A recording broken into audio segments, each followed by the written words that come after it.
Mi nombre es Marin Wells y durante la mayor parte de mi vida he sido la persona que la gente pasa por alto, la hermana mayor, la callada, la chica que consiguió un trabajo en lugar de un título, que se fue de casa temprano y nunca miró hacia atrás, en mi familia. Eso me hizo invisible y, de alguna manera, también una vergüenza. No se suponía que debía destacar, especialmente no hoy en la boda de mi hermana Marianne, un evento inmaculado con fuentes de champán, rosas importadas y una lista de invitados seleccionada como una obra de arte. Me presenté discretamente vestida con esmero pero sin ostentación, me quedé cerca del fondo, sonreí cortésmente y me mantuve al margen. Todavía no fue suficiente porque cuando el nuevo suegro de Marianne se giró para saludarme, hizo una pausa, me miró de arriba a abajo y luego ignoró mi mano extendida como si ni siquiera estuviera allí. La gente a nuestro alrededor lo notó, pero nadie dijo nada, ni mi hermana, ni mi madre, solo silencio. Ese tipo de silencio tiene un peso. Lo he sentido antes, pero entonces lo escuché bajo y agudo, detrás de su hombro. Espera, esa es Marin Wells. Así el aire cambió, su postura se enderezó, las cabezas se giraron, los ojos buscaron los míos como si estuvieran viendo algo que no esperaban. Él no sabía quién era yo, pero de repente ahora sí lo sabía, y yo no tuve que explicar absolutamente nada. Pronto aprendí que en nuestra familia la utilidad era más valorada que la presencia. Como hermana mayor, fui útil desde el momento en que nuestro padre se fue. Mamá nunca lo llamó abandono, dijo que transicionó fuera, pero, sea cual fuera el eufemismo con el que lo disfrazara, significaba que yo tenía 12 años y doblaba la ropa mientras ella lloraba en la cocina, y Marianne, con apenas 5, seguía siendo la bebé. Fuimos criadas en la misma casa pero no en el mismo mundo, se esperaba que yo ayudara, Marianne se esperaba que se convirtiera en alguien. Para cuando ella llegó a la escuela intermedia, era evidente que tenía la apariencia, las calificaciones, el potencial. Mamá la inscribió en todo, ballet, piano, equipo de debate, yo trabajaba 2 turnos en el restaurante local y la recogía después. Eres tan confiable, Marin, decía mamá, ella necesita ese tipo de apoyo. No fui a la universidad, conseguí un trabajo en contabilidad justo después de la escuela secundaria y ascendí desde la entrada de datos, sin préstamos, sin aplausos, nadie me preguntó qué quería. Cada vez que volvía a casa por las vacaciones, me preguntaban si seguía haciendo eso de la oficina. Mientras tanto, la última beca o premio de Marianne se imprimía y se pegaba en la nevera como si fuera el escudo familiar. No recuerdo cuándo dejé de intentar explicarme, quizás fue esa Navidad en que mamá le dio a Marianne un boleto de avión a París y a mí me entregó una vela aromática con la etiqueta aún puesta, o quizás fue en aquella cena cuando traje a un amigo, alguien amable y considerado, y mamá pasó toda la noche hablando de cómo algunas personas simplemente no son material para una relación. Finalmente dejé de aparecer, me mudé a otra ciudad, tomé clases nocturnas, me certifiqué en forense financiero, no le dije a nadie de la familia, ¿qué sentido tenía? Sabía cómo funcionaba la jerarquía, yo era el fondo, Marianne el titular. Y sin embargo de vez en cuando recibía estos mensajes de mamá, no seas una extraña, tu hermana está haciendo cosas increíbles, ojalá pudieras verla brillar, vuelve a casa alguna vez, si encuentras tiempo para sentar cabeza. Nunca me preguntaron cómo estaba, solo si volvería y me encajaría de nuevo en el espacio vacío que dejé atrás. Pasaron los años, construí una vida que no publicitaba, silenciosa, sólida, mía. Trabajé para firmas que gestionaban carteras de patrimonio para personas que no querían sus nombres en Forbes pero poseían la mitad de las empresas que sí estaban. Mantuve la cabeza baja y mi perfil aún más bajo, no me importaba si nunca lo veían, hasta que recibí la invitación de boda. Llegó sin una nota manuscrita, solo letras doradas y papel grueso, ni siquiera estaba en el cortejo nupcial, sin discurso, sin asiento especial, solo una invitada. Casi la tiro, pero entonces recordé lo que mamá solía decir cuando yo limpiaba después de todos, a veces no se trata de ser notado, se trata de mostrar que conoces tu lugar. Así que fui no para ser notada, sino para ver si todavía me miraban como si yo perteneciera al fondo, y obtuve mi respuesta en el momento en que el nuevo suegro de Marianne rechazó mi apretón de manos. Hay algo liberador en desaparecer de las expectativas de la gente. Después de que me fui de casa para siempre, dejé de intentar obtener aprobación y comencé a construir una vida que no necesitaba explicar. Me quedé en la misma ciudad a la que me había mudado después de la escuela secundaria, vivía en un modesto apartamento sin ascensor encima de una librería y tomaba el turno de noche en una firma de impuestos privada mientras estudiaba durante el día. Obtuve mis certificaciones lentamente: auditoría, cumplimiento, análisis forense. A los 26 años, trabajaba con investigadores de delitos de cuello blanco. A los 30, tenía mi propia red de clientes que no querían soluciones ostentosas. Querían silencio, precisión y resultados, y yo se los di. La ironía: estaba gestionando y protegiendo más dinero del que mi familia podría imaginar. Mi nombre nunca estuvo en una valla publicitaria, y así me gustaba. Trabajé detrás de empresas fantasma y fideicomisos ciegos, consulté para discretas oficinas familiares y aprendí a mantener a los multimillonarios fuera de escándalos y tribunales fiscales. Mi fuerza era la invisibilidad. Solía odiar esa sensación, la de ser invisible, pero en mi mundo era poder. Mis clientes me conocían como M. Wells, nunca preguntaron de dónde venía, solo les importaba lo que yo podía evitar que se desmoronara. Y sin embargo, de alguna manera, seguía siendo un fracaso a los ojos de mi familia. Marianne, por supuesto, se había convertido en una visión. Mamá publicaba sobre ella regularmente: su doctorado, su organización sin fines de lucro, su encantador nuevo prometido de una familia de abolengo. Eran lo que mamá llamaba una verdadera pareja, como si eso reflejara en su puntuación de crianza. Por la forma en que hablaba de ellos, pensarías que Marianne se casaba con la realeza. Me mantuve a distancia hasta que llegó la invitación. Luego vinieron las llamadas. La voz de mamá al teléfono era rígida: solo para que sepas, es formal, colores champán, nada de negro o rojo, por favor, y no te preocupes, no estás en el programa, menos presión así. Menos presión, ¿verdad? Luego vino el mensaje de grupo: detalles del código de vestimenta, opciones de hotel, solicitud de no llevar acompañante a menos que fuera aprobado previamente. Nadie preguntó si estaba saliendo con alguien, nadie preguntó si estaba bien, simplemente asumieron que me encajaría en su pequeña tabla de asientos como un accesorio silencioso. Y así tomé una decisión: me presentaría, pero no como la chica a la que solían regañar por ser demasiado aguda o no lo suficientemente suave. No me presentaría de forma ostentosa, no entraría con un vestido de diseñador o una confianza ruidosa, eso ya no era yo. En cambio, usé un simple vestido gris paloma, hecho a medida, con un escote lo suficientemente modesto para una boda familiar y lo suficientemente agudo como para decir: no estoy aquí para portarme bien. Usé maquillaje suave, me recogí el pelo y no llevaba nada más que mi invitación y mi propio nombre. Cuando llegué, el acomodador no sabía dónde sentarme, mi nombre no estaba con la familia. Me ubicaron en una mesa lejana con conocidos distantes. Mi madre me vio, asintió cortésmente y luego se dio la vuelta antes de tener que hablar.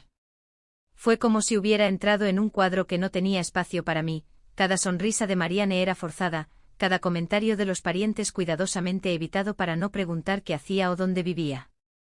Yo era el signo de interrogación que esperaban que no hablara. No planeaba hablar hasta la fila de recepción, hasta que me paré frente al padre del novio con mi mano extendida, y él la rechazó. Ese único momento no me sorprendió, pero aún así cayó como un golpe en las costillas, porque no importaba lo lejos que hubiera llegado, no importaba cuánto hubiera construido, ellos seguían viendo solo la versión de mí que era conveniente ignorar, y de alguna manera, incluso después de todo este tiempo, eso todavía dolía. Existe un tipo de escalofrío particular que sigue a la humillación pública, helado, lento y silencioso, te envuelve la columna vertebral antes de que siquiera registres completamente lo que ha sucedido. Cuando el padre del novio se negó a estrechar mi mano, me quedé allí medio segundo de más, tratando de asegurarme de no haberlo imaginado, pero no lo había hecho. Él miró directamente más allá de mí y saludó a la persona detrás de mí en su lugar. Dejé que mi mano cayera a mi lado, me di la vuelta sin decir una palabra y me alejé. Pasé junto a mi madre de camino, ella lo vio, su rostro se tensó, luego se suavizó en esa sonrisa practicada que había usado toda mi vida para fingir que todo estaba bien. Sabía que no diría ni una palabra, ni a él ni a mí. Me dirigí a la esquina trasera del salón de recepción, junto al bar, donde nadie se demoraba realmente a menos que necesitaran un descanso de ser amables. Me quedé allí escuchando el suave tintineo de los vasos y el murmullo bajo de las conversaciones triviales. No lloré, no me enfurecí, simplemente lo asimilé. Todavía me veían de la misma manera, como alguien que no pertenecía a su círculo cuidadosamente curado. La nueva familia de Marianne venía de dinero antiguo, nombres de linaje, títulos de la Ivy League, membresías en juntas privadas, y aquí estaba yo, la hermana con la que no sabían qué hacer, la que no tenía títulos, elogios o éxito visible. Marianne, por supuesto, nunca les dijo quién era yo realmente, claro que no, eso habría complicado la historia que había pasado años perfeccionando. Un camarero pasó con una bandeja de champán, tomé una copa y giré ligeramente escaneando la sala, no por curiosidad sino por hábito. Vi a Marianne riendo con demasiada brillantez cerca del pastel, su nuevo esposo sosteniéndola por la cintura como si pudiera flotar. Vi a mamá hablando con una mujer bien vestida que no dejaba de mirarme con preocupación, y entonces lo vi a él, un caballero mayor al otro lado de la sala, de cabello plateado, distinguido, entrecerrando los ojos como si reconociera algo. Se acercó, le susurró algo al padre del novio, quien inmediatamente se giró para mirarme de nuevo. Ese fue el momento, el cambio, el mismo hombre que acababa de negarse a tocarme ahora parecía incómodo, confundido, luego casi en pánico. Se inclinó tratando claramente de confirmar algo, el hombre mayor asintió una vez con firmeza y se alejó. Segundos después el padre del novio enderezó su postura y comenzó a moverse hacia mí, no me inmuté, no me moví, simplemente tomé otro sorbo de champán y esperé. Se detuvo a unos 60 centímetros de mí. Le debo una disculpa, dijo, su voz había perdido su bravuconería anterior. No sabía que era usted esa Marin Wells. No sonreí. ¿Qué Marin Wells creía que era? Su boca se abrió y luego se cerró. Miró a su alrededor, probablemente verificando quién estaba mirando. Usted es quien asesora al grupo Everstone. Eso me tomó por sorpresa, no mucha gente fuera de los círculos cerrados sabía eso, pero no lo confirmé, no lo necesitaba. Creo que ha habido un malentendido, dijo, intentándolo de nuevo. ¿Se uniría a nosotros en la mesa familiar? Y ahí estaba, el giro, la desesperada prisa por atraerme de nuevo a la sala, ahora que tenía valor. Pero no respondí, simplemente ladeé ligeramente la cabeza y dejé que el silencio se instalara. El poder no residía en lo que podía decir, sino en lo que ya no tenía que decir. Él retrocedió finalmente ofreciendo un asentimiento rígido y regresando a su círculo con un poco menos de certeza en su andar. A mi alrededor, el aire había cambiado, la gente se miraba de reojo, susurraba, incluso Marianne lo había notado, sus ojos se encontraron con los míos al otro lado de la sala. Vi el parpadeo de pánico, confusión, luego culpa. No saludé, no me acerqué, por una vez podían preguntarse, y lo hicieron. Podía sentirlo desde el otro lado de la sala, los sutiles cambios en el lenguaje corporal, la forma en que las conversaciones se adelgazaban cuando me acercaba, la forma en que ciertos hombres con experiencia en finanzas empezaron a mirar dos veces. En un momento dado, el esposo de una prima se me acercó visiblemente nervioso, y dijo, no me di cuenta de que estaba en ese mundo. ¿Qué mundo?, pregunté. Él balbuceó, el mundo de la gestión de fideicomisos, dinero de verdad, cosas generacionales. Le ofrecí una suave sonrisa, ese mundo. Cuanto menos decía, más hablaban ellos. Una tía lejana de repente me recordó con cariño, un amigo del novio preguntó si asistiría al brunch a la mañana siguiente, decliné. Y cuando vi al coordinador de asientos corriendo para ajustar los marcadores de lugar cerca del frente, supe exactamente lo que estaba sucediendo, no solo estaban tratando de disculparse, estaban tratando de reposicionarse a mi alrededor. Me quedé cerca del borde de la sala mientras el efecto dominó se movía hacia afuera, fue lento pero inconfundible, el murmullo de los susurros volviéndose más denso, una corriente silenciosa que se abría paso a través de las conversaciones pulidas. Podía ver a la gente inclinar la cabeza el uno hacia el otro, sutil y practicado, un nombre pronunciado suavemente, una nueva comprensión formándose. Uno de los tíos del novio se acercó a mí, bebida en mano, postura abierta. «Usted es Marin Wells», dijo sin preguntar. «Sí, lo soy», respondí, igualando su calma con la mía. He oído su nombre más veces de las que puedo contar, pero nunca lo conecté con aquí. Miró a su alrededor, su voz bajando. «Usted asesoró en la reestructuración de Ashcroft». No respondí, Sa había sido muy discreta y enterrada bajo 8 capas de acuerdos de confidencialidad. Él no insistió, no lo necesitaba. El hecho de que él lo supiera significaba que las personas adecuadas estaban ahora uniendo las piezas del rompecabezas. El padre del novio regresó, esta vez con su esposa a su lado. Ella sonrió genuinamente o nerviosamente, no podía decirlo, y ofreció un apretón de manos. Encantada de conocerla, no nos presentaron adecuadamente antes. Tomé su mano y asentí, parecía alguien que había aprendido a adaptarse rápidamente. Su esposo, por otro lado, claramente había sido sacudido, el tipo de hombre que había construido toda su cosmovisión social sobre títulos y linaje, solo para darse cuenta de que había desestimado públicamente a alguien que ayudaba a gestionar las fortunas de las mismas familias que él intentaba emular. Espero que acepte nuestras disculpas, dijo de nuevo. Esta vez sonreí lo suficiente como para hacerlo retorcerse. Unos minutos después, el coordinador de asientos se acercó disculpándose y agitado. Señorita Wells, la mesa familiar ha sido reorganizada, si desea unirse. Estoy bien donde estoy, dije. Ella dudó. ¿Estás segura? Asentí. Prefiero una vista desde los márgenes. Esa frase quedó en el aire como un campanazo. En algún momento Marianne se acercó, sus pasos eran cautelosos, su expresión tensa. No sabía que no te reconocían, dijo. No me molesté en corregirla, ella lo sabía, se había asegurado de ello.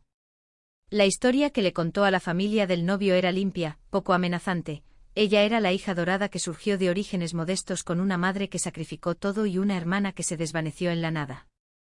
Eso la hacía brillar más. Podrías habérselo dicho, le dije. Ella apartó la mirada. Pensé que no querías ser parte de todo esto. No quiero, pero tú sí, y elegiste la versión de mí que no se interpondría en tu camino, el silencio. No quise que sucediera así. No, dije, quisiste que sucediera en silencio como siempre. Abrió la boca para responder, pero no salieron palabras. Podría haber insistido, podría haber montado una escena, contarles todo sobre las cenas que me perdí, los mensajes ignorados, las cosas que había construido sin que nunca me preguntaran cómo, pero ¿cuál sería el punto? Ya me habían visto, las personas adecuadas lo habían notado, y ahora los que habían pasado sus vidas mirándome a través de mí no tenían idea de dónde mirar. Me aparté de mi hermana y salí al balcón. El aire de la noche era fresco, tranquilo. En algún lugar detrás de mí, la música volvió a sonar, alguien hizo un brindis. No volví a entrar. Un mensaje de texto se iluminó en mi teléfono, un mensaje de un antiguo cliente, ahora miembro de la junta directiva de una de las fundaciones de la familia del novio. Supe que estabas en la boda. Están tratando de retenerte. Les dije que no podían permitírselo. Apagué la pantalla, dejé que se agitaran.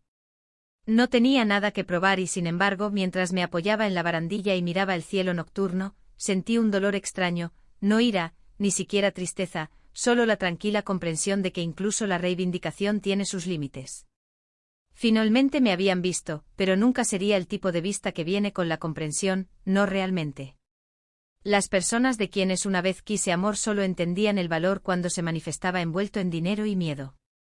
Así que no volvería a entrar, ni ahora, ni nunca. No me quedé para el pastel, no esperé la despedida ni los abrazos falsos ni la oportunidad de que alguien dijera que lo habían malinterpretado. Me escabullí en silencio, tal como había llegado, sin focos, sin grandes declaraciones, ese nunca fue mi estilo.